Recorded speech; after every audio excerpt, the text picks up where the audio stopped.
people die in war. I think we just need a better realtor that's like proactive. Yeah, I think you're right. Serious. Dead ass. We can't just do it. Well, we can't. We don't have time. Yeah. Like if anyway. Someone racing a car? Huh? Oh, I think that's just the garbage truck, bro. That wasn't an engine revving. Yeah, that's just the garbage man, I think.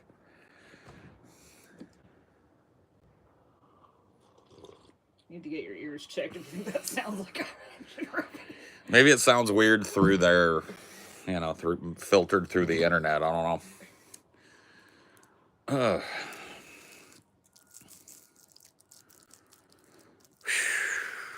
Fuck my life.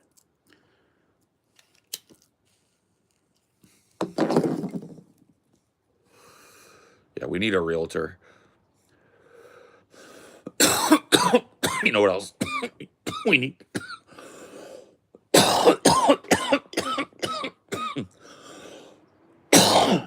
You need, when we reach out, start putting cash offer. You might even want to just say, oh, okay, sorry to hear that. We were looking to make a cash offer, but okay. See what happens. I think it's too on the edge to say it for this one. You think?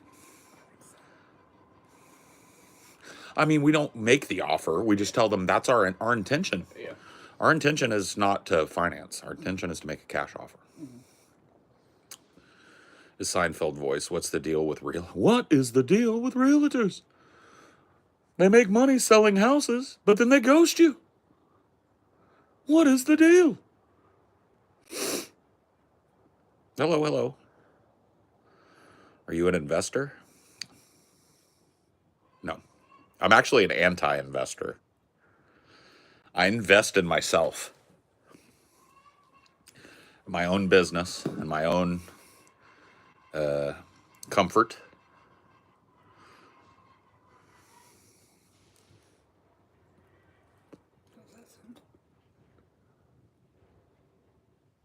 Yeah. Yeah. That's a beautiful thing. That just puts it in their head like, huh? You said, what? You said, a cash offer?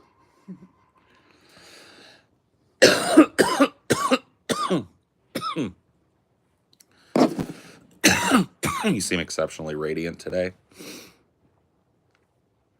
I don't know what to tell you. Sleeping good, medicated well. What do you want? What do you want from Paul's ego? What do you want me to say about it? Understood. Right back. See what I mean? Mm-hmm.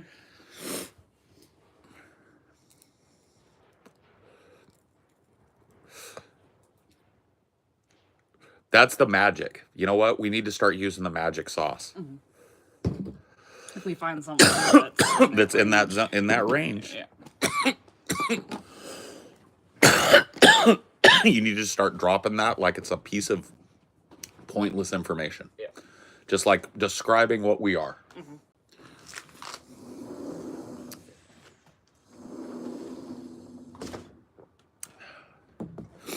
Dead presidents? Greenbacks? Well, that's a horse of a different color. Stop doing drugs? No. Howdy, Danny. Good morning. How are you? Hopefully well.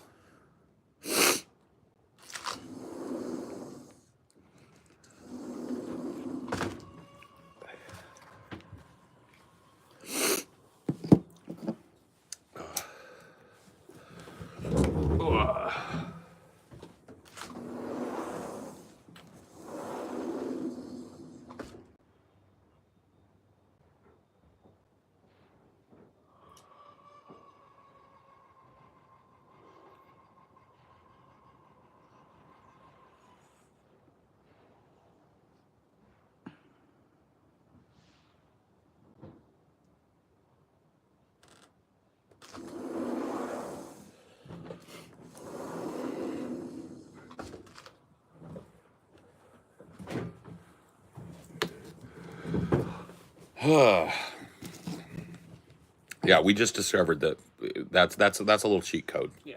I don't think it's going to get us all the way where we need to go, but It's something we that's gotta gonna start perk leading ears. with. That's gonna perk ears up, Yeah. because that is ideal for the seller. Mm-hmm. I mean, that means they get all their shit without any escrow bullshit.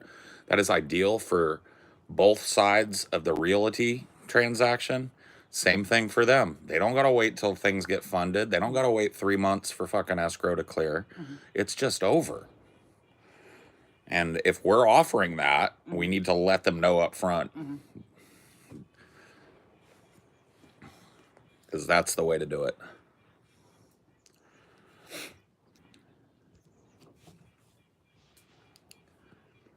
That's the way we do it. Gotta start flexing. Start flexing a little bit. We're not your average couple looking for a place. We're looking to buy. Cash. Cha-ching! Couple goals, big bro. Happy for you. Oh, thanks. We're Couple not goals. independently wealthy. Don't tell them that.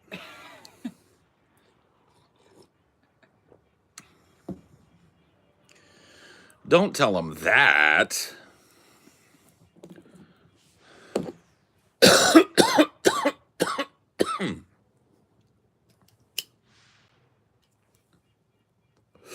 I make money moves. These expensive. These are red bottoms. These be bloody shoes. Who was that? I think that's Cardi B. I think that was Cardi B's first song, isn't it?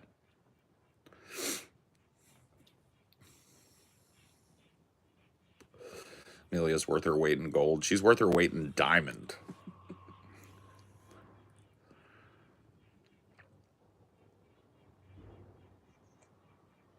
You got a haircut. It looks good. Hey, thanks. Gay? Yes, sir. You a zesty man? Yes, sir. Zesty as they come.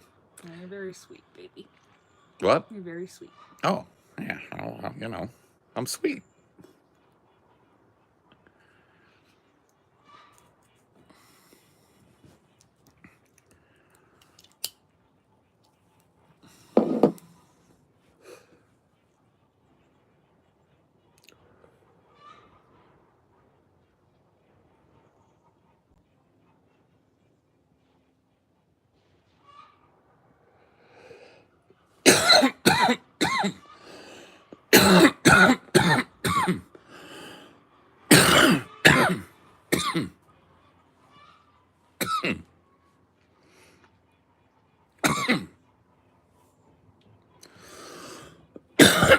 Yeah, I mean, most of the haircut comments at this point are trolls that know that I'm sick of saying thank you to the nice haircut comment, you know?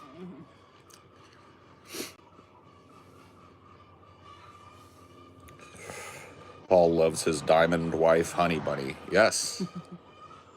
Paul does love his diamond wife, Honey Bunny.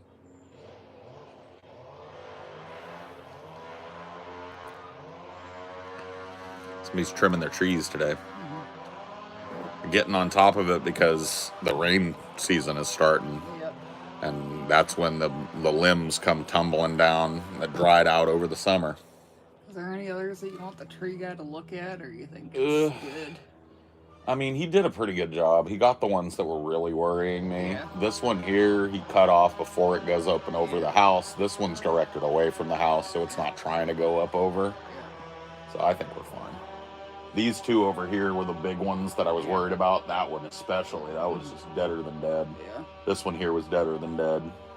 So, I think we're good. Yeah, we just have that weird dead one that's like lodged in there, but it's all like twiggy and thin, so it'll just.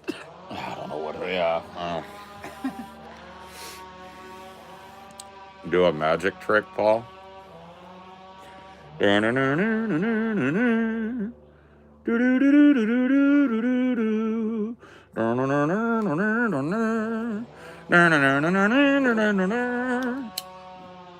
you ever go to like a birthday party with an actual magician and shit? YouTube is tripping. I type a whole paragraph only for it to not show up in the chat. That's YouTube. That's life. That's what all the people say.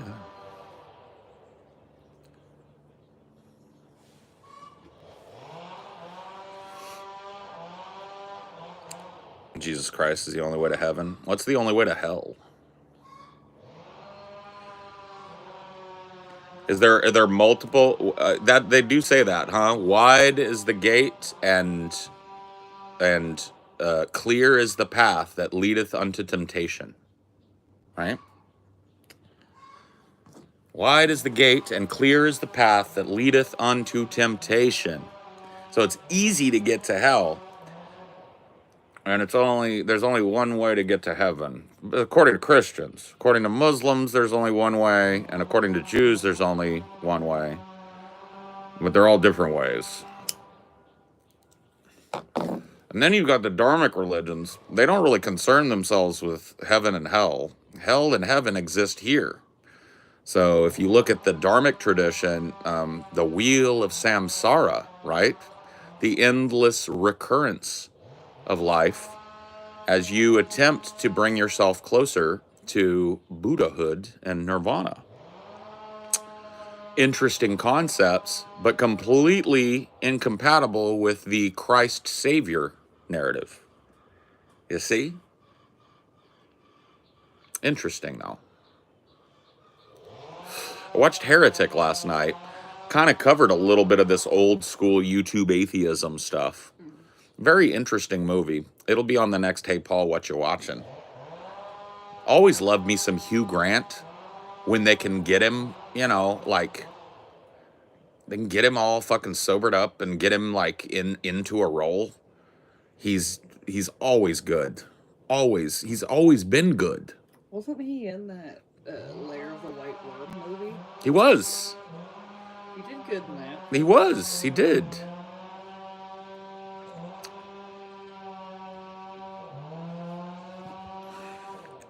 Paul, you ever have a homeboy forget that you exist as soon as he gets into a relationship? I don't think homeboys forget that their boys exist. I mean, that's just pretty fucking, like, common, right? You get a girlfriend, and all of a sudden, all the time you were spending playing fucking Madden with your boys and smoking weed, now you're taking a girl out on a date, and you're fucking trying to get laid and stuff. And so I think it's all natural.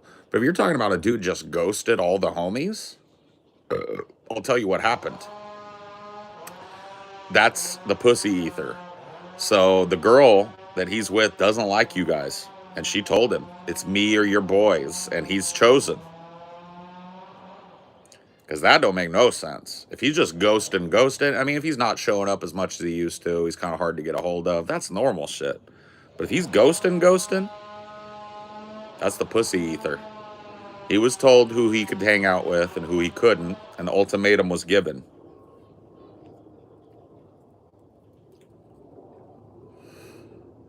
Do you blame bros that are like that? That ghost? Yeah. Oh, yeah, you should never ghost. Anytime a woman comes into your life, or a man, I guess, anytime a romantic partner comes into your life and they start dissecting your world and compartmentalizing it and telling you what you can and can't do, I get it. Like, you don't know, if you're in a committed relationship, you can't go date around is common. But I'm not saying that. I'm saying those guys you hang out with are fucking losers and they're bad influence on you and I don't want you around them. That's red flag, dude. That is a red flag. But the problem is a lot of young guys don't know that. They think, oh, this is what a woman does. She comes in, cleans up your life. In the reverse, it's always like people throw their hands up like, oh, it's so controlling and manipulative. And, like Yeah. my guy told the chick, like, you can't have any friends. Oh, yeah. Well, think about a lot of the stuff that happens I'm talking specifically now in heteronormative relationships. Yeah. So we're talking man-woman. There are instances that there are things that women will do as a rule, bad things, that if you put the shoe on the other foot would be so much worse. It's like a dude, you know, the optics of a guy getting with you, and then I tell you, stop talking to your friends. You can't have any friends now. You know what that sounds like, right? But because it's going like from a woman who's physically not as imposing up to the man, it's kind of normalized in society. Nobody warns young men about that. But it's the same energy.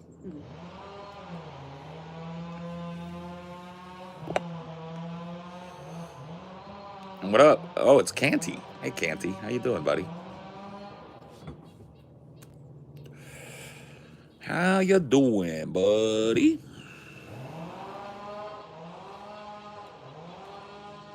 Good, good, good. Good to hear.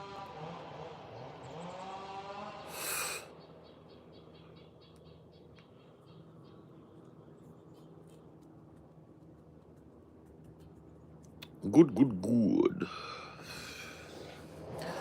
But yeah, there's a lot of manipulative stuff that'll go on. Especially in younger relationships, I really feel like I was kind of like naive about some of this stuff when I was in my 20s. And I normalized some stuff that wasn't normal at all. Because I thought, oh, okay, well, this is how everybody's relationship is then. Well, like, I think that's more the core of why some age gap relationships can be sus. Is it's not necessarily the age gap, it's the naivete of the young Sure. person. Yeah. And this is one of those things you can explain it, but people got to take you at your word. Yeah. And it's like if I were looking for someone to dominate and control, then absolutely my best bet would be to find somebody younger than me. If I was looking for somebody who I didn't like who they were and I couldn't picture myself liking who they might become, and I wanted to try and mold a person into this, that, or the other, if that were my objective in a relationship, then yeah, us being as far apart as we are would be a huge problem. But, you can tell people this all day. That ain't me. I'm the opposite of that, right? I got with you because I'm interested in you. I love you. But that doesn't mean I don't love you 20 years from now. I love you. I want to be there when you go through life changes and decide that this is the way you want to go, and you come up, like that. That's the same as it would be if I was with somebody exactly my age. And so it doesn't come into play in every age gap relationship, but it can be really, really destructive. Like, it's probably more destructive if it's that younger person's first relationship, and you weren't my first relationship, so I didn't have the same naivete. Well, sure, but even then, your first relationship wasn't healthy, and it wasn't typical. So I could have taken advantage of that. I could have taken advantage of a lot of things, right? Probably, but I wasn't coming at it from that angle. I came to you pretty humble and stripped down, fucking like, I don't know what I'm doing in relationships, clearly. Right? I told you this. That none of them ever work out, that I always end up in these long-term relationships that just go, right? I didn't come to you like I had all the fucking answers, because I don't.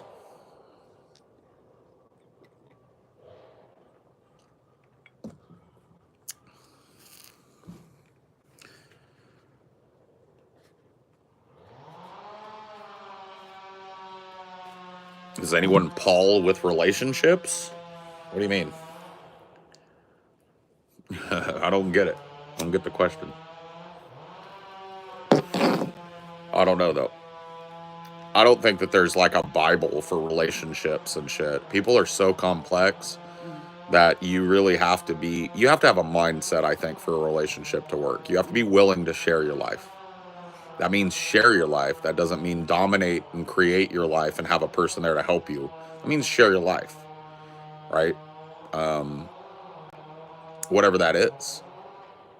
And if it's compatible with the other person's vision for their life, then great. And if it isn't, you need to go. You need to get out,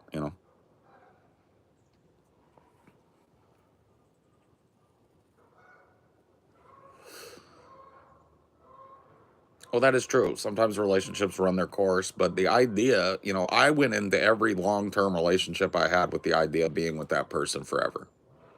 Once it reached that point, you know what I mean? Like my first ever long-term relationship, I was engaged. My second ever long-term relationship, I was married. My third ever long-term relationship was, pretty fucking mutually toxic. And my fourth, I'm married again. That's the way it works. It was COVID that done did it to you, I think. I don't think you would have ever considered marrying again if we hadn't gone through the COVID times. I don't know about that. I was definitely of a different mindset when we got together, though. Yeah. And I was honest about it. Yeah. I was like, I don't know about marriage ever for me. I've been through it once. I kind of feel like it didn't fucking suit me. And I don't want to do that to us, you know, because I feel like marriage caused more problems in my life than it solved, et cetera, et cetera, et cetera. But then just being locked in with you 24/7 and us putting up with each other, figuring each other's quirks out, and doing the whole thing like while we were falling in love, it changed my idea.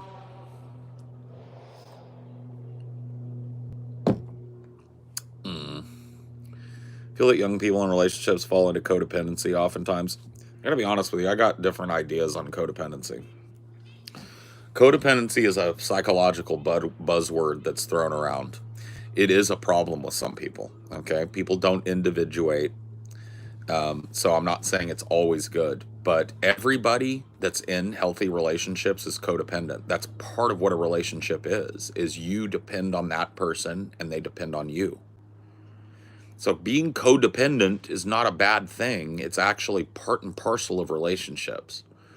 Now, codependency becomes bad when there is no individuation. So this is what I learned in college. Codependency becomes a problem when the relationship is individuating, but the people within it are not. So the relationship becomes the absolute central focus of the people's personality. They can't think about going and doing anything on their own. They can't think about spending time alone. And they start to develop a personality, you know, like the terms that where they'll mix people's name, Brangelina. That's codependency, right? That's literally you're creating a space where there are not two individuals. There is one individual of two minds. Yeah. So it's essentially like, you might, like you talked about, like you might pull away from friends as you go into a relationship, but when you completely cut off all friends, and that's a sign that somebody is jerking the reins. Yeah. And nobody should ever jerk the reins in a relationship. Nobody should be on the reins. There should be no bridle and rider in a relationship. That's not. And I've been in relationships where that was the dynamic. And, it just is horrible. It's hideous, and it doesn't work for anybody. So I don't come at it from that angle ever. I feel like I wasn't the one that, and maybe I was, I'm not trying to blame my exes or whatever, but I feel like I wasn't the one that took it to that place ever. Because it's just not, I don't seek it.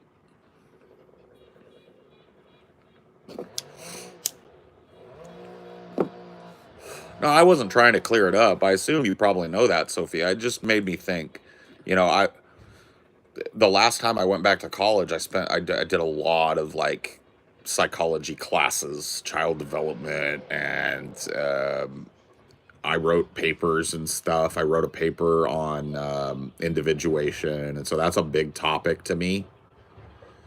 And it's a huge part of psychology too, is individuation. So it's a buzzword but it's a heavy buzzword. And it's at the center of a lot of psychological problems. People that do not individuate tend to display psychological trauma, right? So, or personality disorders. Yeah. But, the problem with, I think, the internet culture is, like, it's become a pop psychology term. Yeah, well, a lot of things are. Pop sci is really, like, people throw around buzzwords all the time. Yeah. Yeah. This gaslighting. Gaslighting just means you were mean to me now. Yeah. And that's not what gaslighting means, by the way. Gaslighting is persistently manipulating a person into thinking that they have lost touch with reality. That's gaslighting, right? It's making a person feel like they're mentally ill because what they see and hear isn't real. What they remember isn't correct, right? That's gaslighting. It's not just calling somebody a fat fuck or being nice and then mean. You know, that's not gaslighting. But you'll see people call it gaslighting all the fucking time. Gaslighting is very specific. Gaslighting is related in psychological terms to this term. Like, I've seen it called different things, but it's mind reading. So it's like not actual mind reading, but it's the attempt to project an emotional state on another person. So it's like you get in another, when you're arguing, you tell another person what they mean. Mind reading, right? And that's part of gaslighting. It's very connected. It's part of the process of gaslighting a person.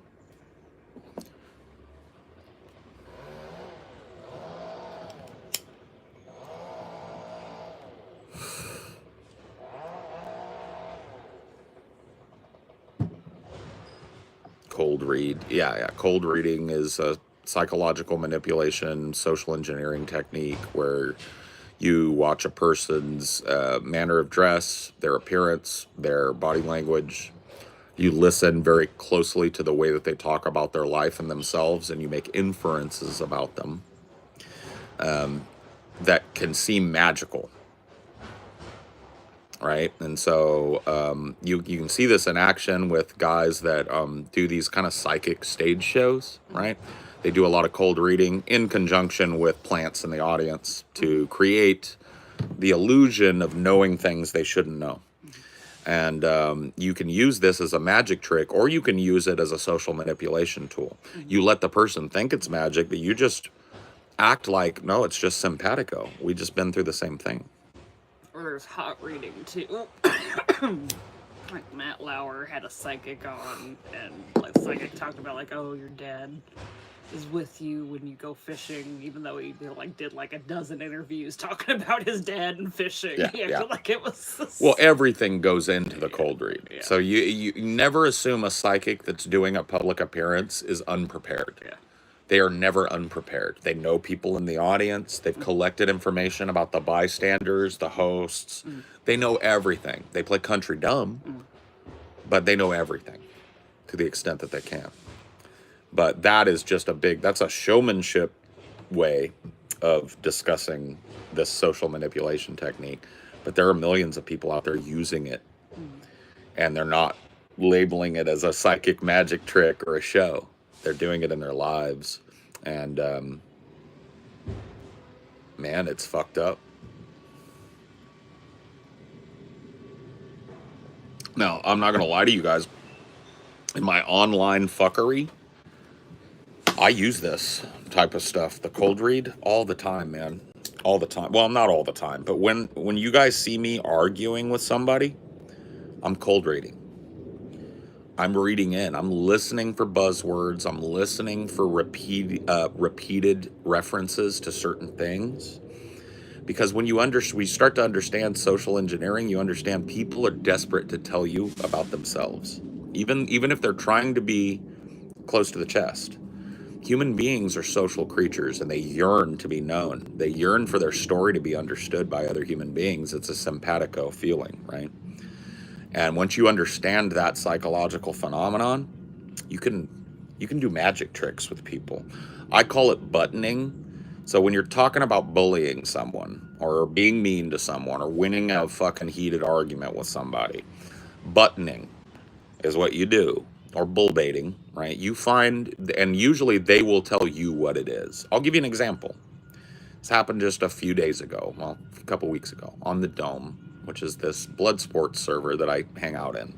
Blood sports meaning it's a place where people can come and argue and insult each other, and nobody's going to get banned, except for people that go too low. No life ruination, no pedo jacketing, no hard R N-word, you know. They've got a few rules, but everything outside of that, fucking go for it, right? And there was a guy in there. He didn't know me. I'm a controversial figure there because I'm a big loud fuck. And he came at me. He cammed up one day and came at me, calling me fat. Oh, my feelings were crushed.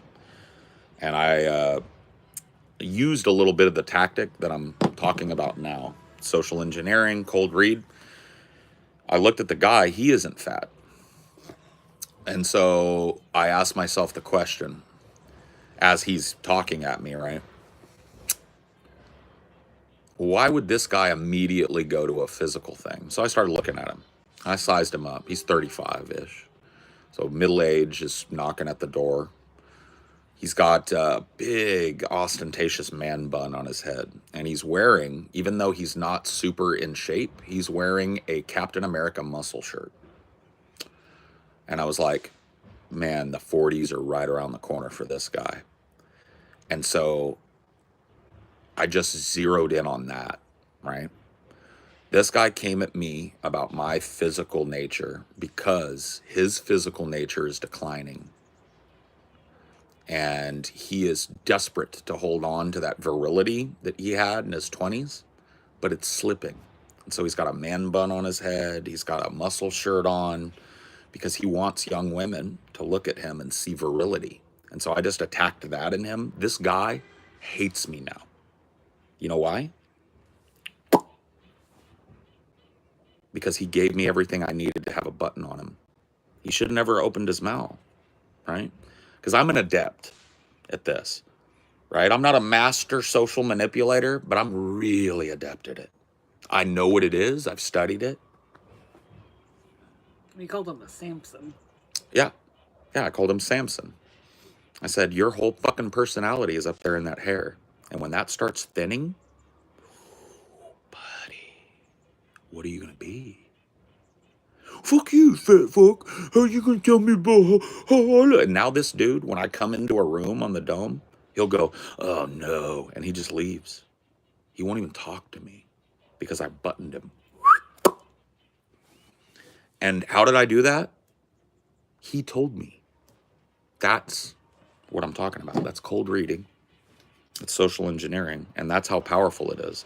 Think if I were using that in a personal situation to get leverage on somebody, and I wanted them to give me something, or I wanted to have leverage on somebody in a business transaction or something, or I wanted to manipulate a friend of mine into doing something they don't want to do, or I wanted to piss somebody off and force them to do something unhinged to me so that I can point at them and go, look at that. If I was that type of person, think about the damage I could do. I use it in situations that don't matter. The internet, somebody just called me fat. Cool. Right? No harm, no foul.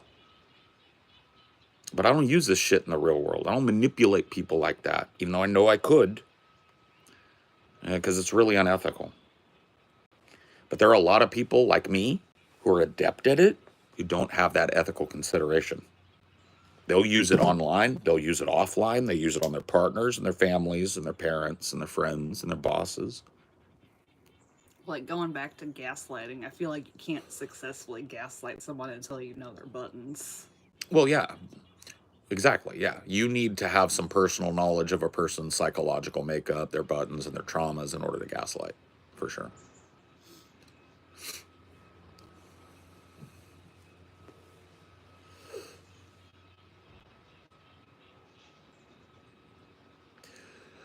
I don't know about religion, man. I don't know if it's going to rise or fall. It seems to be in steady decline in the West. I guess we'll see.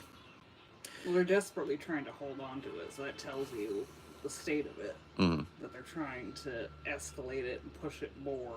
Right. That's what you're seeing when you say you hear a lot about Gen Z embracing religion, but it's only online. That's why. It's there is a desperation with traditional religion to maintain social relevance right now because every generation is more atheistic than the last. And that includes alpha. So, yeah, I wouldn't say that religion is bouncing back anytime soon, but big things make big changes in people's psyches. So something might happen that changes that fucking trajectory. But as for right now, religion's on the out. Yeah, they're clawing for relevance. They're trying to insert Desperate. it into government policy more. They're desperate for relevance. Then they're desperate for cultural control. And they're desperate for parents to indoctrinate their children into the religion because it ensures a good chance that there's an adult that'll be fucking putting fistfuls of bills in the collection plate. So it self-perpetuates by advocating for the indoctrination of children and advocating for cultural homogeny, Christian-only culture, Christian-centric culture, right? Muslim-centric culture. I'm not just trying to pick on the Christians here. You know, Hindu-centric. All of these things exist in the world, and they're all based in the same kind of otherism. Because, I mean, that's how a lot of the Muslim world became theocratic regimes, is because they took advantage of, like, their country's weakness. Like, a lot of revolutions ended up with the theocratic. Well, I mean, we the West gave a lot of help to those revolutions, but the term that the Muslim Brotherhood used under Sayyid Qutb was Jahiliyyah. Jahiliyyah was the Muslim wariness of westernization.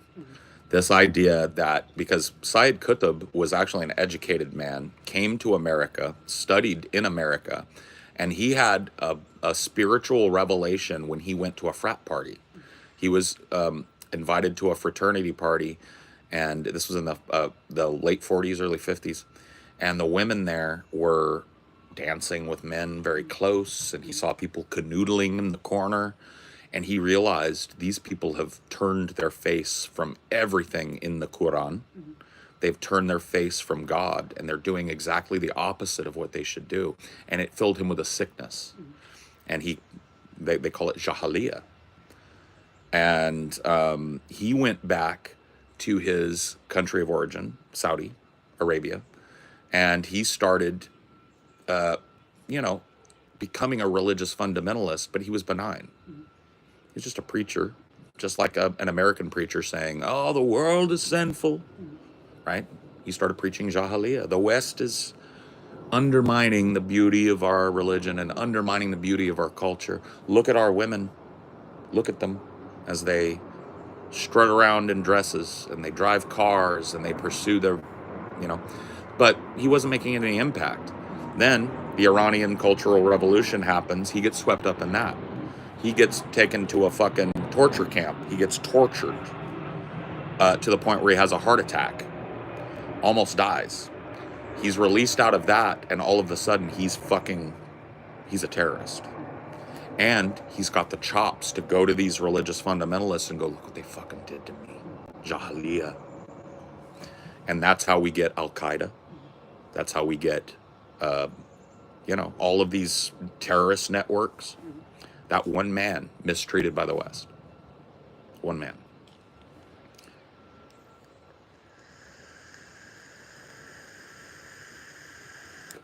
Oh, Vader's here. Let's see. Vader says, you know, I honestly believe the idea that God has always been around us. The shamans of old got together and merged into one form, the one true God. Dude, Don Vader, you got to watch Heretic, bro. I just watched a movie last night that reminds me of what you're talking about. And you very well may be right. It's a central theme of that movie. The idea that the true religion has been obscured by dogma. And there is some sort of ancient primordial truth at the heart of all these religions. But it's been obscured by human hubris and dogma. And we've been pushed away from God as a result, right? It's a big topic in the movie, if not a main theme.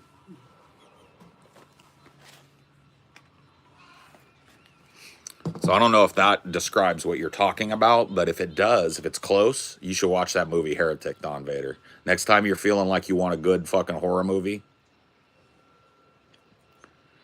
Isn't that the Emperor in 40K? Yeah. It is. He was doing his bit.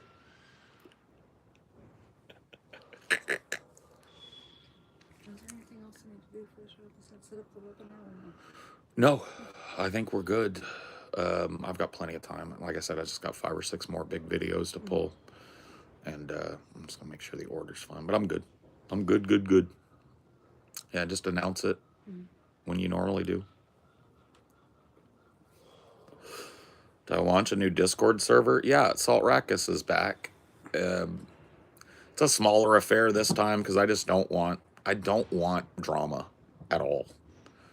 And so, you know, my mods kind of enforce a hug box mentality over that way, so that I and they and everybody else that participates over there can always have just a fucking chill place to go smoke. It's not a place to argue. It's not a place for politics. It's not really a place that I think a lot of people would be super interested in being. So I don't push it really. I didn't make it for that way. It's made for a certain type of person that enjoys me. Where's the link?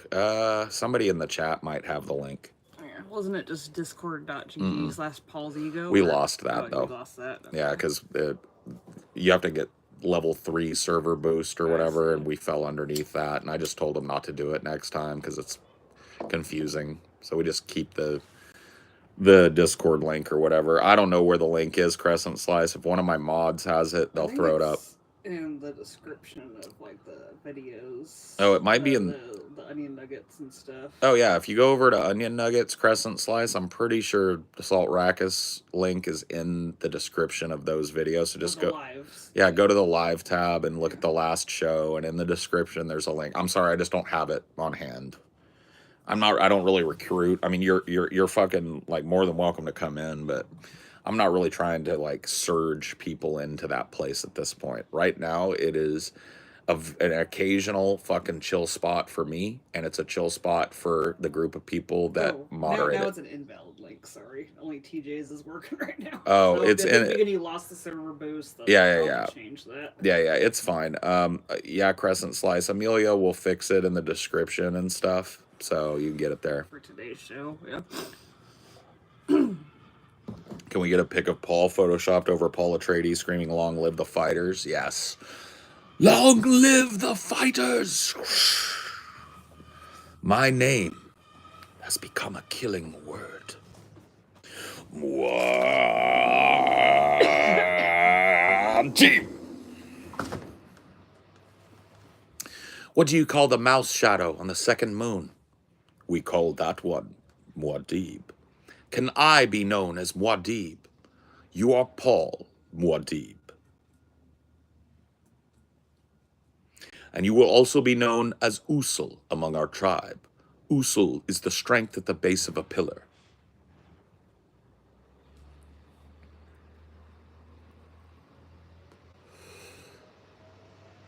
The spice. It's everywhere here. It is the best Dune. I vacillated a little bit because the new Dunes really are cool, but the Lynch Dune is fucking...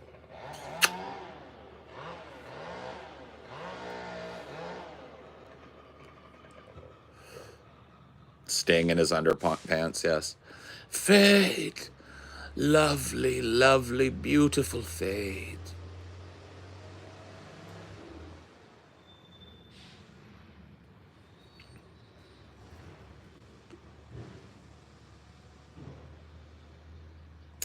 Put the pick in, Pete, and turn it round real neat. Lynch doing his peak, Vader. Vader proving once again he's based as fuck because he knows the right Lynch Dune. He knows the Lynch Dune is the best. Donate $5 to Pimp Monk. Yeah, I dropped a 50 bomb on Pimp Monk. I hope Pimma is okay, man. I hope he come out of it. Pimma can't go yet. I like the exposition at the beginning, fading out and back in again. Yes. No, it's beautiful. No, the movie is beautiful.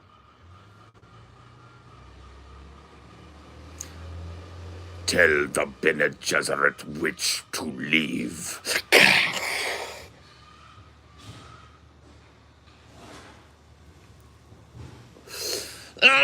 Get out of my mind.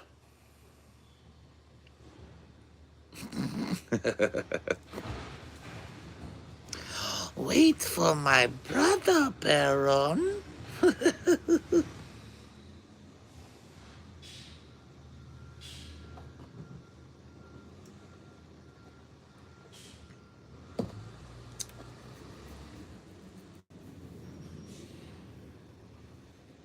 And the guy who plays Paul in Lynch's Dune, the same guy from Showgirls. It's, what's his name?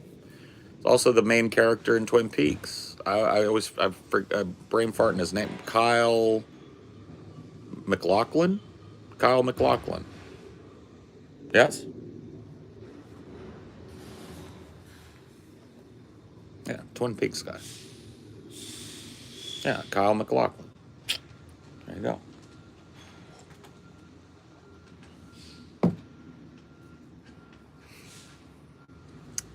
The lady that plays Chani in the Lynch Dune is in. She's in a bunch of stuff. What is she in? I'm trying to remember. Hold on, let me think of Chani. She was in Children of a Lesser God. That's a movie about about deaf culture. That's an '80s movie though. You guys aren't gonna know that. She was in a bunch of movies, man.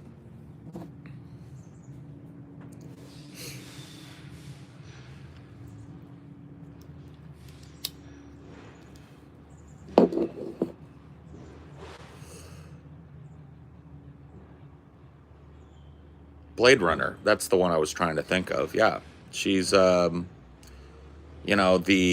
unaware replicant in Blade Runner. Kyle's pretty dope, even though I wasn't a fan of the show. He was good in Sex and the City. Oh yeah, no, Kyle MacLachlan's an awesome actor. Super, super cool.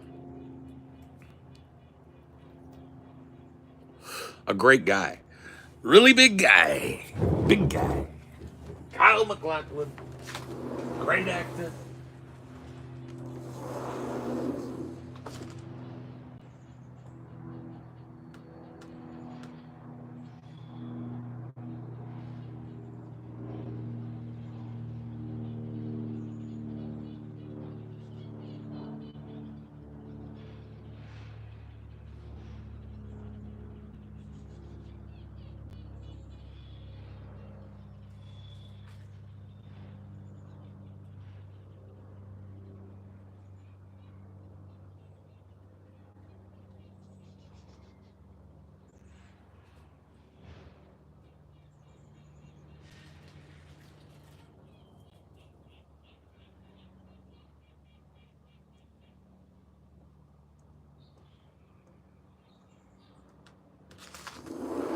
Big guy. Big guy, dude. Oh, there's Blackie. Oh, that's Juvie. That's not Blackie. Let me see if I can get him. This is Juvie. This is one of Blackie's offspring. You see him there? Black squirrel. But that's a baby, well, a juvenile black squirrel. Crazy, right? Crazy. Juvie's out there. Yeah, I see him. So, I made a new permanent invite link in the description. Oh, based. Thank you. So, Crescent Slice, it's there now. It'll be on today, and I changed it for the past few live streams. Oh, thank you for that, baby. Yeah.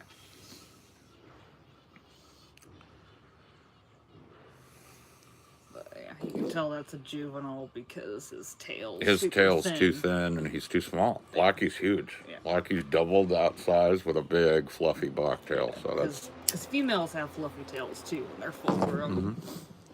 There were two juvies. Yeah. There was a gray juvenile and the black juvenile.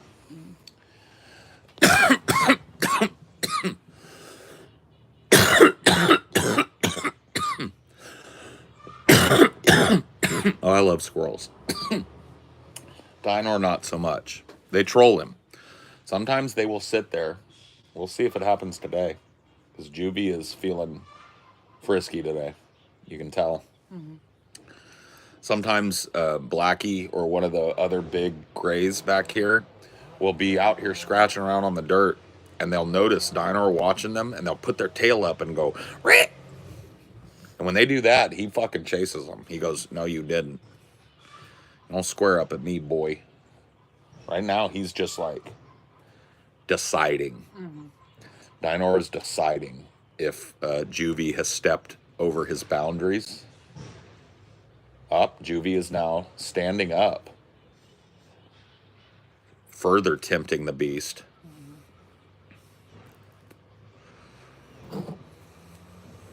But it overall made a peace because they like that he chases out the cat. So a lot of birds and squirrels tolerate him more. Yeah. Because he chases out a real threat. Well, he can't climb, so they Yeah. know that they're just like seconds from being out of his reach. Yeah. And as we learned, squirrels love a chase. Yeah. So they probably have fun with him. Yeah. I've watched them like sit and run up around the bark while he's down by the bottom of the tree barking at him, going rah. They're not going up trying to avoid him. They're fucking with him. So they have fun with it. It's part of their culture. Squirrel culture is the chase. They chase enemies, they chase friends, and they chase lovers. And they run from predators. So that's kind of cool. That's squirrel culture. I've started thinking about animals in terms of culture ever since I learned about flaking being the first human culture. Stone flaking.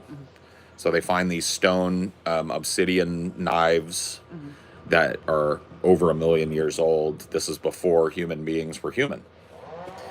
And we're talking upright walking, so hominids, right? Our cousin hominid species.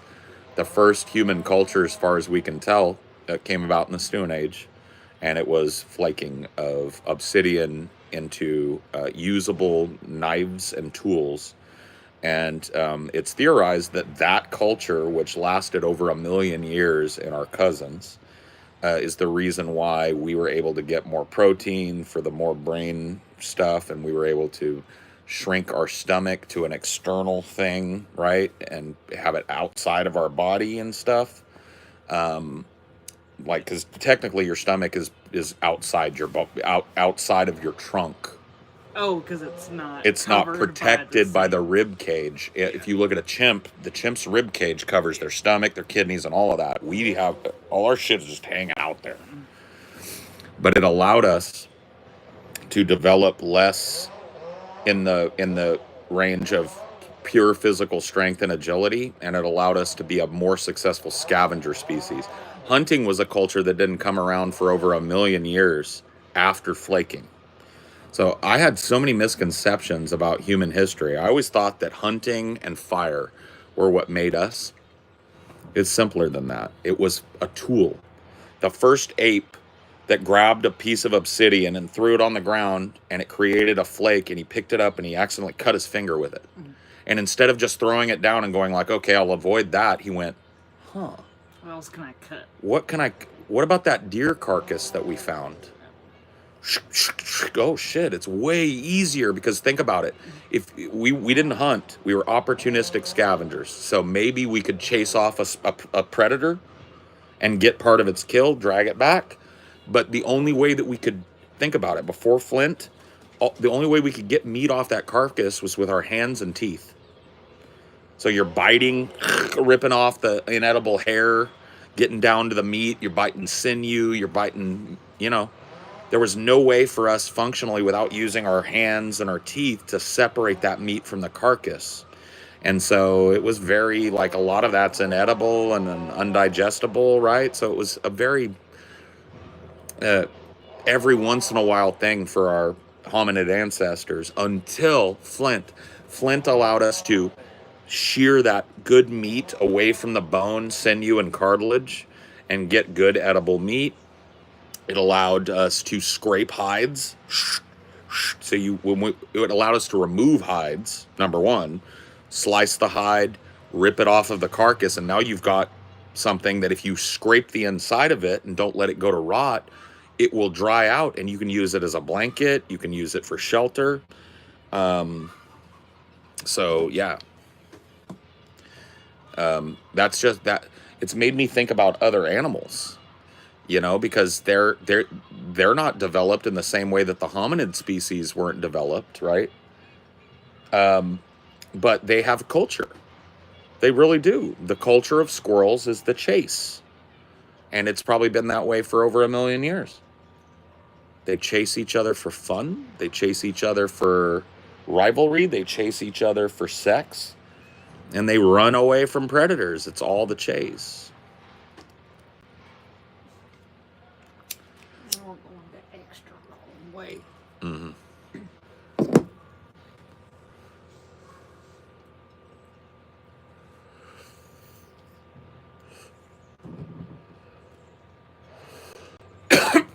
Oh, it's absolutely true.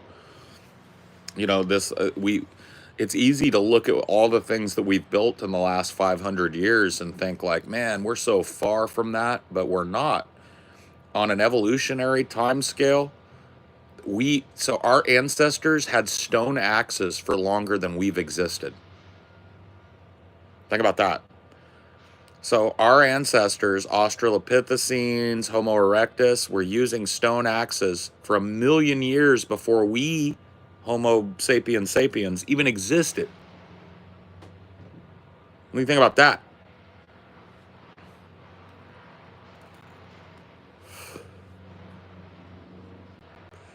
What you mean? Thag beat big thing with club and roast meat in cave.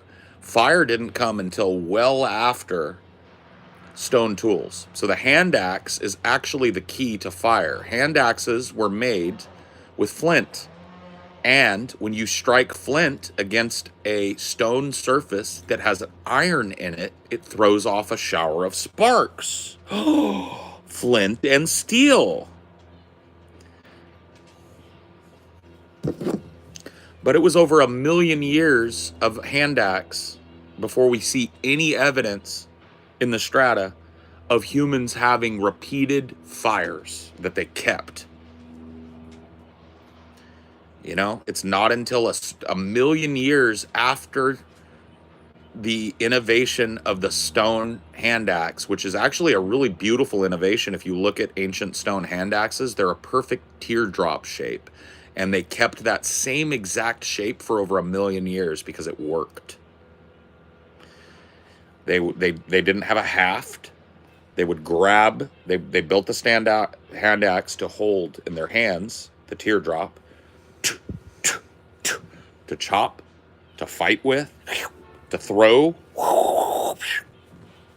And eventually, after about 1 million years of using it for those things, to hit the side of the wall into some dry grass and create a cave fire.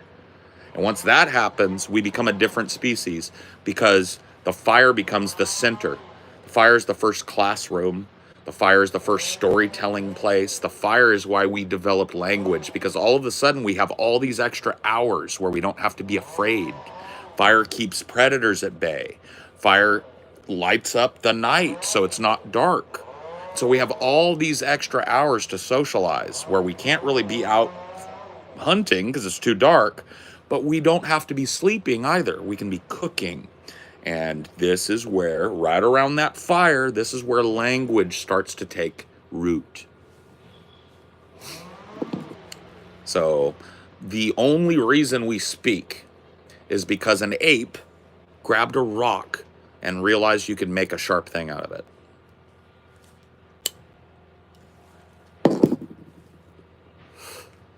What about full moons? Full moons were predators' delight.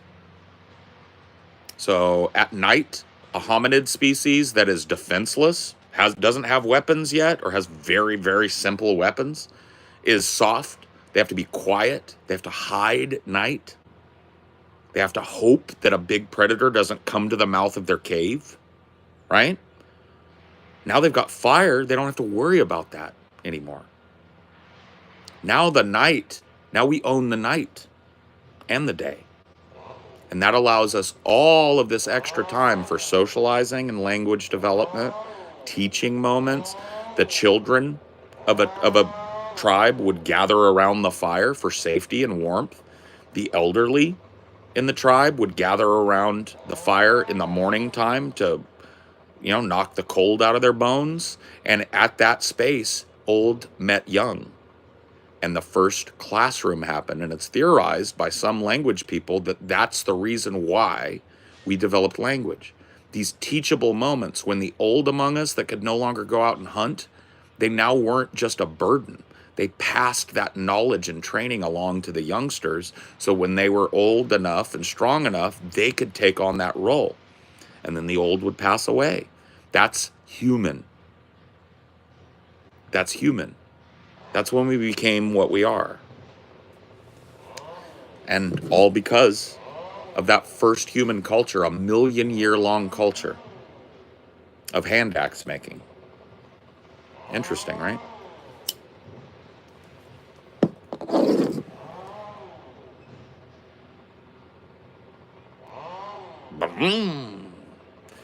There's another hand axe, by the way. You hear that? That's a chainsaw. That's an iteration on what we're talking about. That's a hand axe. The culture lives.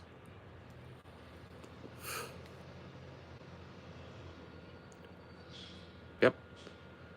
It's a futuristic, modern hand axe.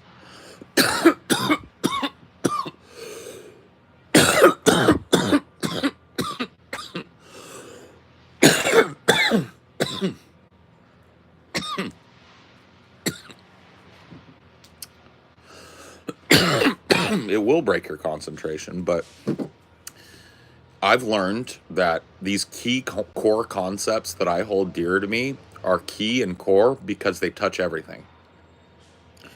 That's why I'm a Taoist. That's why I contemplate the mystery of the Tao. That is why I'm a futurist, because I understand probability and possibility. That's why I'm a naturist, because I understand that animals have culture, right? All of these things touch everything else. Stay hydrated and take a drink. Canty, I love you. Wait, that's... Oh, yeah. It's coffee. Yeah. It's mostly water. Yeah. I do need to go get myself a fucking glass of water. You know, I'm gonna take Canty's fucking advice, because I don't want to get fucking dehydrated.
I don't want to be captive to our neck-bearded asses today. I don't feel like... But you did the webinar thing? Yeah, so I'll post that when the public Yeah. thing is Yep. ready. No, that I'm just making sure, because that's the way it's going to have to be done today, unfortunately. It'll be a webinar for the patrons and I think, though, members. didn't we run into a problem with the webinars? Where it's like certain, like people can't join over a certain number. No, but the number, you guys hella increased the number. Oh, that's that right. Debate, so the limit's like 10,000 now. So Okay, good. So there's plenty of room. Okay, good.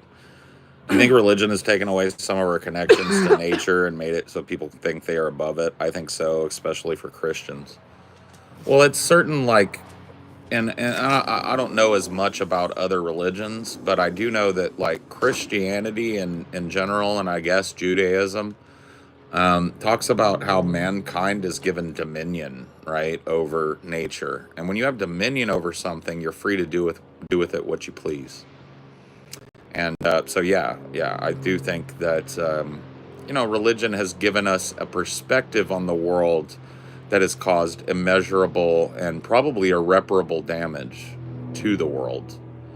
The idea that human beings can take what they want from the earth, rape it up, destroy it, clear cut it, blow it up, mine it, strip mine it, frack it, right? All of these things, right, I think spring forth from that kind of central tenet of us being the masters of this place. And I think that thought process has really doomed us. took edibles and went to Buc-ee's. Ooh, baby. I miss Buc-ee's, man. Buc-ee's is one of the only things that I miss about being down south. I used to live, Conti, right near the best Buc-ee's in the South. That's the San Antonio Buc-ee's when you're heading out of San Antonio towards Austin. That Buc-ee's is the King Buc-ee's. Tell me that story later. Oh yeah, Conti, I want to hear it. But I've been to the I've been to the Crown Jewel Buc-ee's like 20,000 times, bro. As soon as I saw that place, dude, I kind of wish my ex was chilling in here. Sometimes she pops in. She would tell you guys, dude. She was like, stop over here at the Buc-ee's. And I didn't want to, but we did. And as soon as I walked in that place, I almost got tears in my eyes. I was like, this is the most fucking goddamn American goddamn thing I've ever seen. You know? It was wild, bro. I do miss a Buc-ee's, man. We don't really have an analog for Buc-ee's way up here in the PNW. It wouldn't really be necessary. There's just not enough people to justify a Buc-ee's up this way. But, you know.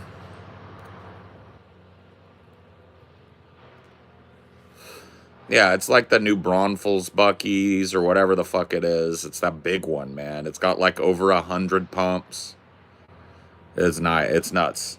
You would think it's like the size of a Walmart, but it's a convenience store. You know, maybe not a Walmart. It's the size of like a grocery store, but it's a convenience store. Buc-ee's. I fucking love Buc-ee's, bro.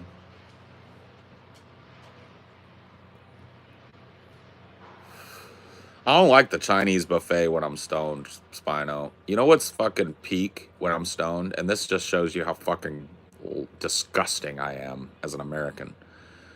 Peak for me when I'm stoned, 6 Jack in the Box tacos. That's it. That is the fucking bite. That's the bite.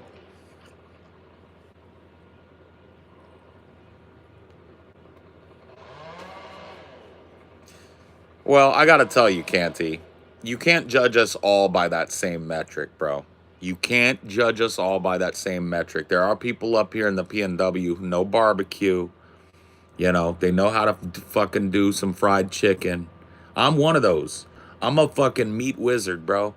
I could knock your dick in the dirt with a tri-tip. You give me any kind of meat and a charcoal grill and some fucking a spice cabinet, bro, and I'll fucking destroy it.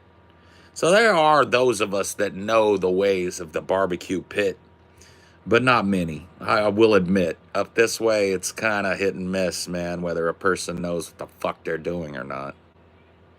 Don't have Jack in the Box where you live. That's a shame, Spino. Well, most of that is just nostalgia, man, because that was the cheapest way for me and my friends when we were teenagers, when we were stoned as fuck and hungry with the munchies, and we didn't want to fucking make ramen or something. We would all pile in the car and we would just get like 20 of them tacos and tear them up because they were $1. They were 99 cents for 2. So it's like 2, 4, 6, 8, 10, 12, you know, it's like you ended up paying fucking $10 to feed everybody. You just couldn't beat it.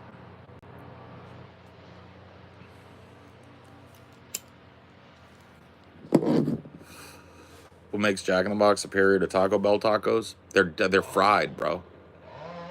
They're just grease bombs. Like the Taco Bell tacos are good for lunch. I get them every once in a while, you know. I'll get like the 3 taco meal because I like that. You know, they got a lot of lettuce. You get crunch on that shell and stuff. That's one thing.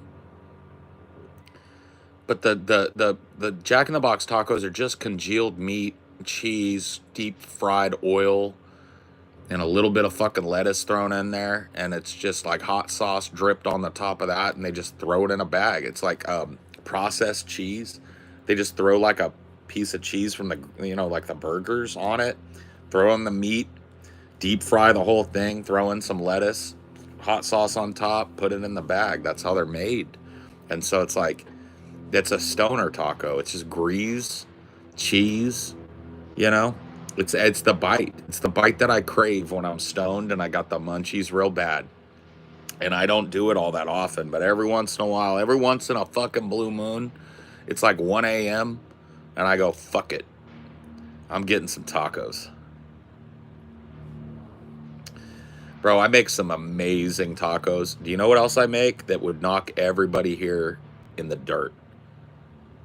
I make migas. And I make killer migas. If you know, you know. It's like a really rich, flavorful breakfast.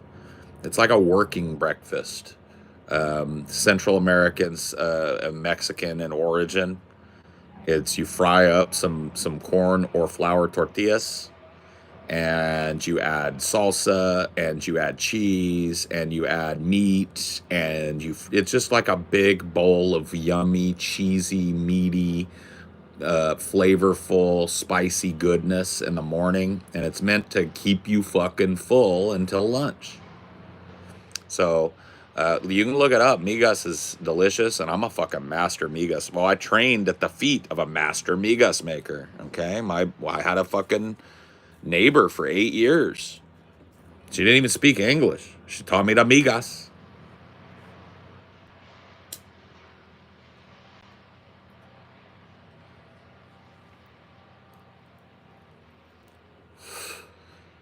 I make bomb ass sweet tea and infused teas. Oh, I love a sweet tea, Canty. That's another thing they don't do up. They don't do right up this way, Canty. You order your sweet tea. It ain't a really sweet tea. It's not a good sweet tea. It's a bad sweet tea. It's a real bad sweet tea. Kind of sucks. They don't know how to do it up here. It's not hard. Yeah, sweet tea is mostly sugar. Tell me about it. Indian tacos, eh? I don't even know what that is, but I'm a picky eater, though. You know, yeah, I just am, man. Real picky. My palate is kind of like kindergarten, you know? I like simple, easy to eat stuff. I'm very repetitive. So I like to have the same predictable things. You know, not always the same exact thing, but there's like 10, 15, 20 things that Amelia makes really good, and I just don't want anything else.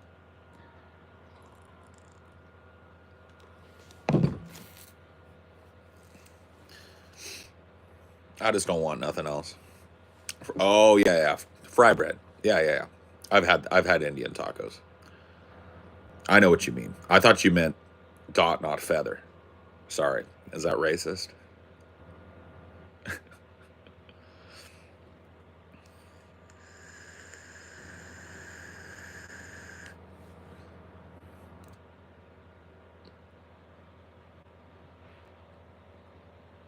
Can we at least agree that slimy ass seafood is the worst?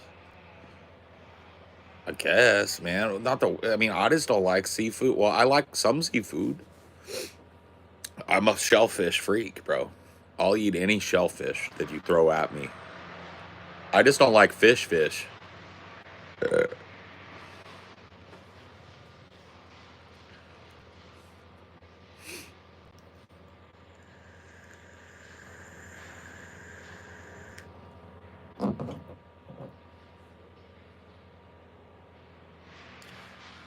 Dona hasta batta katta katta karastia.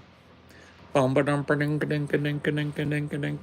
to get Pranob to teach me some of that shit, some of that Bollywood shit, bro. At the meetup, I'm gonna force Pranob to teach me some Bollywood moves and teach me one Bollywood song so that I can dance. I want to appropriate Indian culture. Not even catfish. Catfish is iffy, bro. Maybe some catfish. Maybe if it's done right. Paul, what do I do to deserve a free golden Toma Trump mug? Send my thanks to Scotty and TJ today. I don't know why you got a. Well, you're probably a member of the merch tier.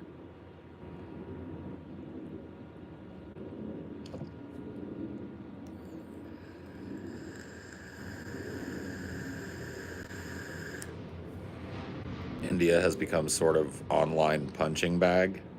Oh, I don't want to punch them. I actually love the culture.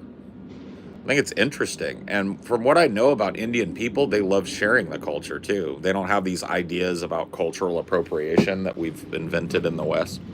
They love when people come to India and want to embrace and take a little bit of that culture home with them. That's what that most cultures are that way, by the way. I can't really think of a culture that's so insular it doesn't, well, I can think of a few. There are cultures that are so insular they don't want to share with the world, right? Amish, Mennonite culture, certain like troughed off Islamic tribal cultures, and et cetera, right? They're not looking to share their culture with other people. The Senegalese, people that live on Senegal Island, yeah, they don't want to share their culture. But most cultures, most major cultures on the planet, and even minor cultures, they just love sharing that cultural tradition with the world. And we've come up with this idea out here in the West that if a white person wears a bindi or something, it's appropriation. And you know what'll happen if you go to India? There'll be lines of people trying to sell you bindis and saris and all of their like comfortable Indian style clothing and turbans and all the things that people wear there, right? Culture is to be shared. And people that have a strong traditional culture, by and large, love to share that culture with other people. So this idea that it's appropriative for somebody to dress in an Indian garb or for a white person or a black person to do a Bollywood dance is just fucking retarded, man. It's like trying to stifle the most beautiful thing about culture, which is the way it mixes when it meets other cultures. It's a beautiful thing. The way that cultures reconcile their culture is a beautiful thing. It's like an art dance. I love it. Love human culture. And I love to celebrate it, you know?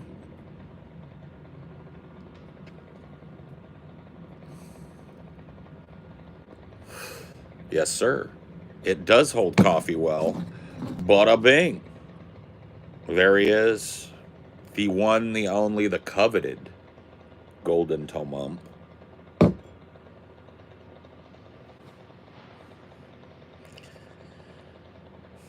think it's progressive types don't say that because no one wants to embrace theirs. That could be the truth, yeah.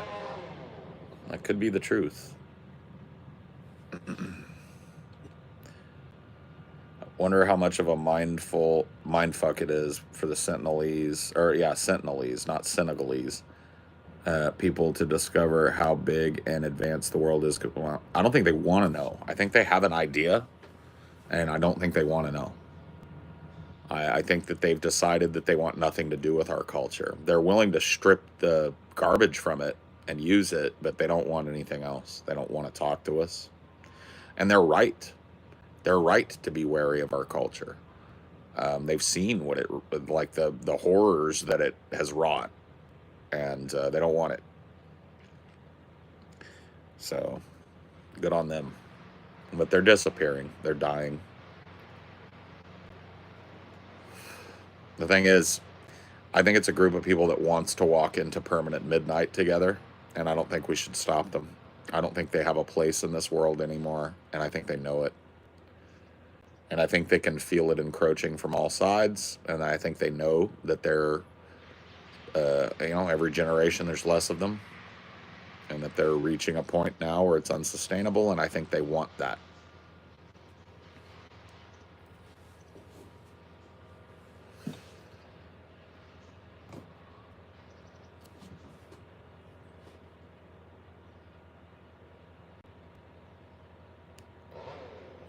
I have seen The Ward, but it's been many, many, many, many years. I don't remember much about it.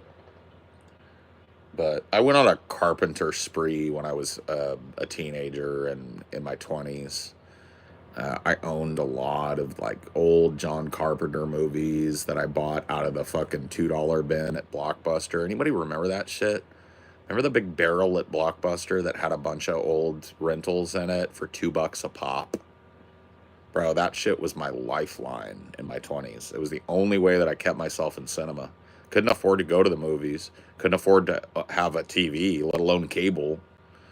But I did, well, I mean, to have cable TV. I had a little Funai TV. It was like a little 10-inch TV with a VCR. And so that was my shit, man. Blockbuster kept me in the world, you know, for a while with that $2 bargain bin. Yeah, because I used to go in there with $10 and I knew I could pick out 4 or 5 movies, and I would pick out movies that looked like something I wanted to rewatch because I didn't have a choice, right? Because I was the same way back then. You guys don't know this about me, but I watch, on average, 5 movies a week, and I have since I was a teenager, probably. Very rare for me to go a week where I don't watch 5 or 6 movies. And I've been that way forever. But back in the day, I didn't have, like I said, access to the wider movie spectrum, and so I would buy movies as I could, as I had a little extra $10 that I got from tips or something. Like I did that for a while because I got tips at Starbucks, and so I would take, you know, $10 out of my tips every time I got tips, and that would be my Blockbuster money. And I'd go to Blockbuster, and I'd buy 5 movies. You know, I'd dig through that whole bargain bin, and I'd buy 5 movies that looked interesting. And, you know, I could do that once every 2 or 3 months, you know, probably. I could justify that expenditure. And so that's what I did. And that you can't really get that anymore. But, you know, streaming has made movies way more accessible. But once again, there is that barrier of you've got to have the internet. You got to have at least have a cell phone in order to access that shit. And when I was in my 20s, bro, if I didn't have that shitty little Funai TV and the analog $2 bargain bin at fucking Blockbuster, I wouldn't have had movies. Certainly had to, like, nothing for TV shows. You know, broadcast TV was real bad by the early 2000s. You know, cable was where it was at, but I couldn't afford cable. You know, I used Net Zero for my, I used to play fucking EverQuest on my Net Zero account. Tell me that's not fucking crazy. Net Zero was free internet. It was just it was a browser, a built-in browser, and a free account, and the browser was covered in ads. Free shit. So using dial-up, like the paid, yeah. Yep, dial-up only. So you had to have a phone line. Yeah, so that, it's not free because you have Well, to pay for your everybody phone. had to have a phone line back in the day, but it was real cheap. I mean, it was like $5 a month for your phone bill, as long as you didn't long distance, you know. Did they not know what to do at first with dial-up, like people putting more demand on their system, or? Well, no, the reason something like Net Zero existed was because there was so little demand for it at that time. We're talking like late 90s, so 99, 2000, 98. Those are the years I started using Net Zero.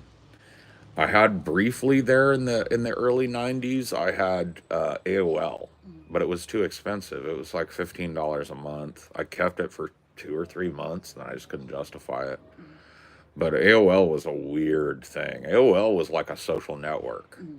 No, it was like an access point cum social network where like you would land on an AOL thing, and the whole browser was kind of secondary to the AOL features, chat they had rooms. AIM, right? That came later. Yeah. Well, no, that came before. You're right. They had AIM. So AIM was an early instant messenger, which is not even really a thing now. It's just texting now or DMing. But instant messenger, where you could share pictures, links, you know, stuff like that. We had that in the earlier 90s, like 97, I want to say, 96. I might be wrong about that. But AIM was a pretty standard thing by the late 90s. And dial-up was relatively standard enough to drive things like AIM, but it hadn't skyrocketed yet. So, at some point, I think the Net phone Zero companies put their foot down, and I don't know. Yeah, maybe it was a bandwidth issue, an access issue. I think it was more just like because the people that ran Net Zero were paying for that bandwidth. It's like you buy a big phone bank for your business, you're paying extra for that extra. So they were paying for that with the ad revenue that they were getting on the click-throughs from Net Zero. At some point, that fell apart. the balance went out of whack. So that's probably how the phone companies were doing it, is they were charging. Oh yeah, they charge. Yeah. That will you eat. So like, the first time I got dial-up internet, we accessed a local ISP, is what we call them. So it's just a local dude that paid more for the phone company to have them come out and put the transfer equipment and the switchboard in. He paid a big monthly fee, but he charged you $10 a month to access the internet through his switchboard. That was basically the best way I can describe it. Do you think he was able to see what everyone was doing? Since Probably. I mean, probably. Yeah. I mean, the protocols weren't even in place for privacy at the point. But if he violated somebody's privacy, that ISP would, because they were local businesses, so it was all word of mouth. Yeah. Because nobody knew what the internet was in '94, but the people who did knew about it. So if you found out this dude was creeping or something, fucking nobody's using him. Maybe he just sat on the data like an egg until he could sell it. Bro, I tell you what, if he was listening in on my shit, he saw some wildness. Oh boy, no. I mean, I was just a teenager in the dawn of the internet, where parents didn't even understand what I could do. Even my dad, who was a nerd, didn't, because he's not like a social nerd. Yeah. So he couldn't even really conceive of what I was doing on the internet and what it was becoming. I was on the very first message boards, which were really just glorified long load chat rooms. And I would troll those. One of the ways I figured out how to troll was I learned very basic HTML. So IMG SRC equals, in quotes, the hyperlink to a picture, close quotes. And that would let you, because they didn't want you doing that, but these early boards were HTML open.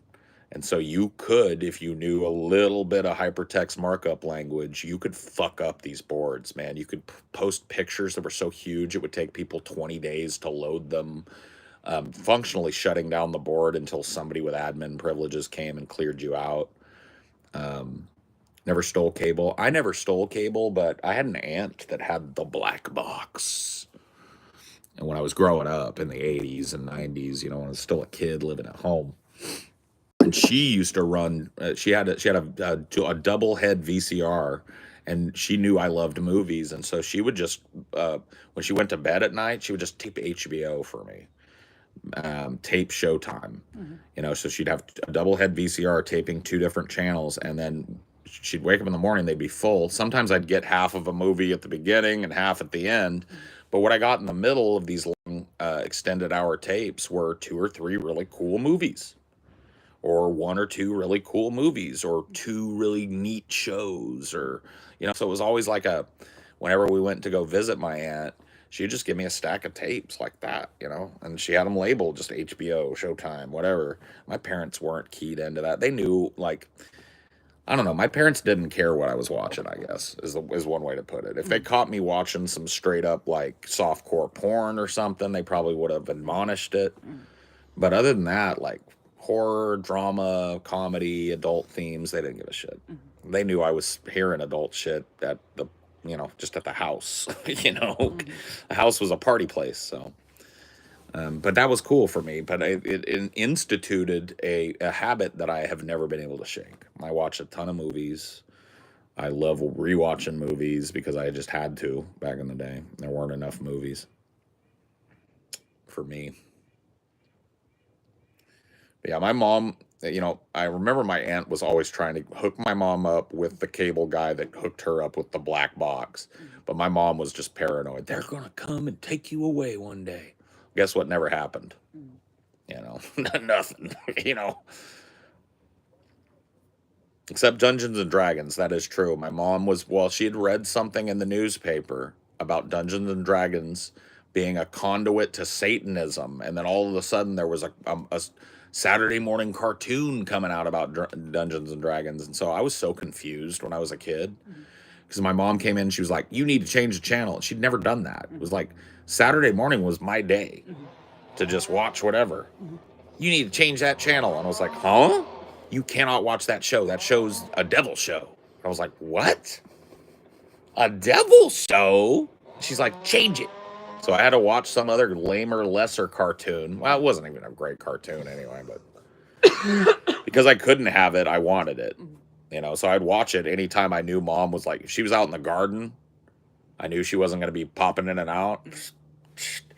Dungeons and Dragons. It was a shitty show, though. I'm gonna make a bagel. Do you want half? Yeah, I'll do it. Well, if you want a whole one, just make a whole one for you. I'll do it. Oh, yeah, I want half, though. I know. Well, I didn't miss out on it anyway. I just snuck watched it. Or when I was over at a friend's house, you know. Because, like, I live right next door to my bestest friend. And my first crush.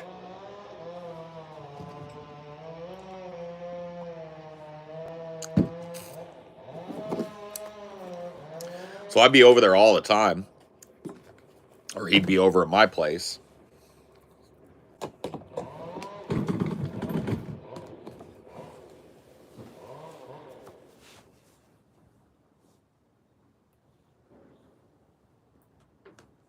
Oh, shit. Never mind. They got moldy? Son of a biscuit. So you want to split a Belvita with me? I guess so. Have ourselves a dry-ass Velveeta. They don't make bagels like they used to, man. They don't have enough preservatives anymore. Yeah, it's true. The bread still does. Like, the bread I get, it fucking lasts. Maybe we just need to start freezing our bagels. Yeah. Like, for the buns, I put those in the fridge. So they molded pretty fast one time. But I guess I gotta put the bagels in the fridge. Yeah, that'll slow it down a little. And then just the toaster will warm them up. Yeah. Your media life is the polar opposite of how my cousins lived. They couldn't even watch SpongeBob when they were kids. Sucks to grow up Catholic. Oh, yeah. Oh, dude, I'm so grateful to my parents. I actually thanked my dad when he was here because we were talking about my childhood and stuff. And I actually thanked him for not interceding too much in the media I was allowed to have access to. Because I feel like it was integral to me, you know? I feel like it gives me a frame of reference on humanity that otherwise I wouldn't have. And maybe it was a little early for me to be exposed to some of those adult themes and shit, but it wasn't done in an environment where I was acting out those things. I knew that what I was, you know, I knew right from wrong. I knew when somebody hurt somebody in a movie, you couldn't do that in real life. I wasn't carrying those things forward into life, so they really had no reason to worry about me. F in chat for Paul's snack. I know. Well, not even a snack. My brekkie. My brekkie has been downgraded from a bagel to a Belvita. And I saw the date on it, and it was like the day before, but those things ain't accurate on breads. You know what we do when you get them? We leave them out for a couple days. And then after a couple of days, and we've had a couple of them, what's left of them goes in the goddamn fridge. Mm-hmm. That's just the only way we're going to have to be able to do it, because that just sucks. Are they super moldy? Yeah. Okay. I was going to say, I know a lot of people don't like this. You got a little spot of mold on a bagel or a piece of bread, just pinch it. Well, the bread's different than cheese. The mold is invisible and goes through the whole thing. I know. But you think a little mold is okay? Since I have been a kid, Mama would go, I'd go, Mom, I'm hungry. She'd go, I gotta go to work, baby. Make yourself a sandwich. And I'd go, Mama, look. I'd bring her a bread. It's got mold. And she'd go, pinch. There you go, baby. And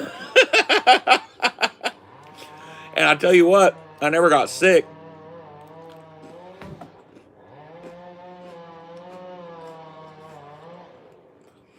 Go make a sandwich, baby.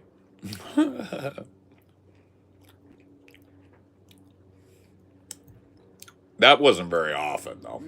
My mom When she worked, she would pre-prep meals for us, leave us a note.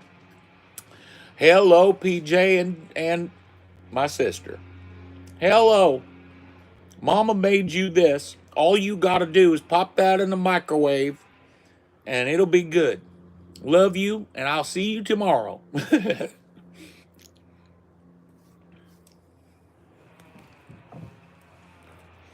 I heard if you see mold on bread, it's all in it. Well, yeah, that is technically the truth. But I'm telling you, I think that a little bit of mold helped me out when I was a kid. I think I get less sick because I know my gut is like, oh, that's moldy. All right, that's fine.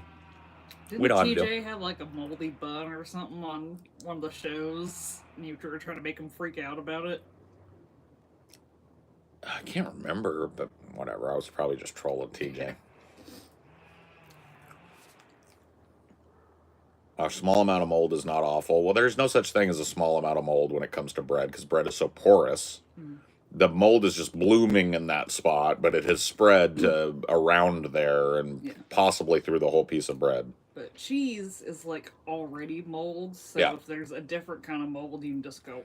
Yeah, you can slide if it's as long as it's not like penetrated down into the cheese. The more porous cheese gets moldy, you gotta check it. But like a big block of cheddar cheese, you can trim. Hard cheese. Yeah, hard cheese. You can trim off the mold. Come on, don't be a pussy. And then like with fruit and vegetables, mold doesn't travel as fast either. So like if you have a couple moldy strawberries, you just take them out. Take them out. Yeah.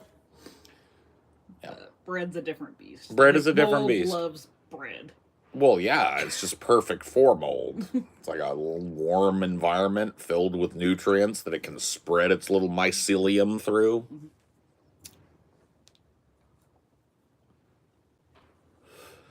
But I'm telling you, man, my mom would just paint it.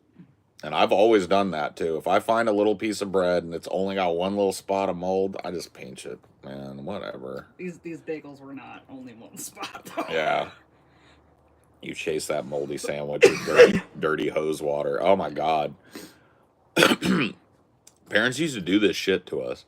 And it was common. This wasn't like uncommon. All kids. During the summer, right? When you were home all day, eventually your parents would get sick of your shit. They're sick of your loudness and they need some adult time. Maybe they wanted to fuck. I don't know. But they would go like, listen, you're outside today. You come in to use the bathroom and you come in quietly and that's it. You want a drink? Get it from the hose. And that's it. You're out of the house. You're not allowed to come back in with your loudness. And that hose water, man.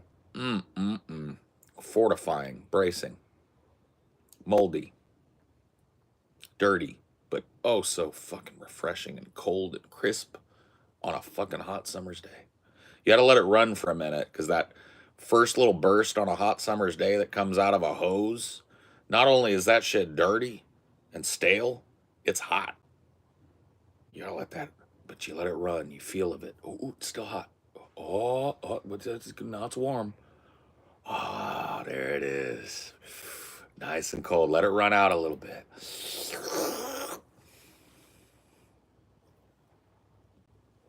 They used to do that shit to us, man. You can't come in the house on a hot summer's day. If you get hot, you got a hose. Get yourself wet. Stand in the shade. I love that shit, though.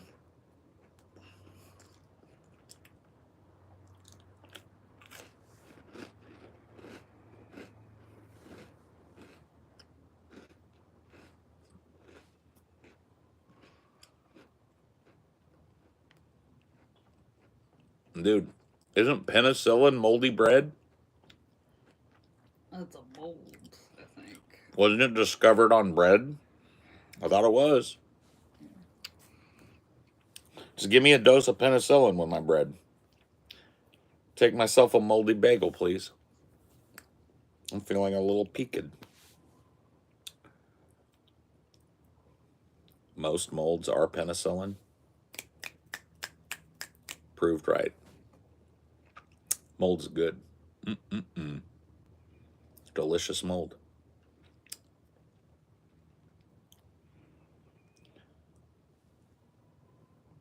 delicious, nutritious mold. Mold, mold, mold, mold, mold, mold, mold, mold, mold, mold, mold, mold, mold, mold, mold, mold. You ever seen mold aged tuna? Yeah. Yeah, I've seen, like, there's a lot of foods where mold is used. Well, cheese, obviously, and fermented creams and clotted creams and stuff like that. A lot of dairy products use that mold for sure. Even some meats. It's like, what is that? Like fermented shark in Finland, where they just take the shark. Hand axe.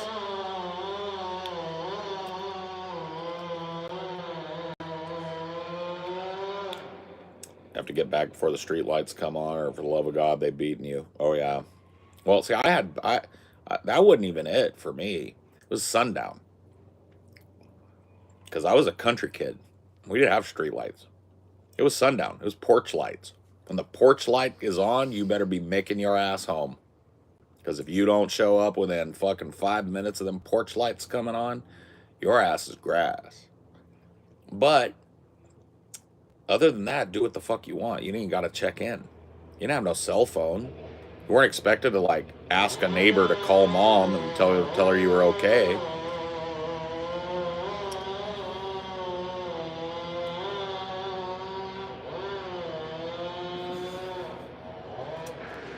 Are you about done with this grinding?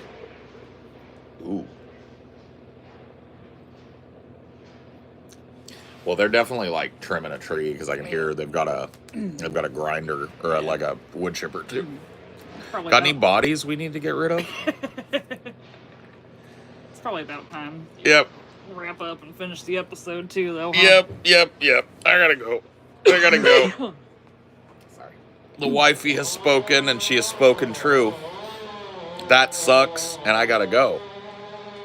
The chainsaw just shit itself. He got it bound up in the log, and that'll just ruin your blade.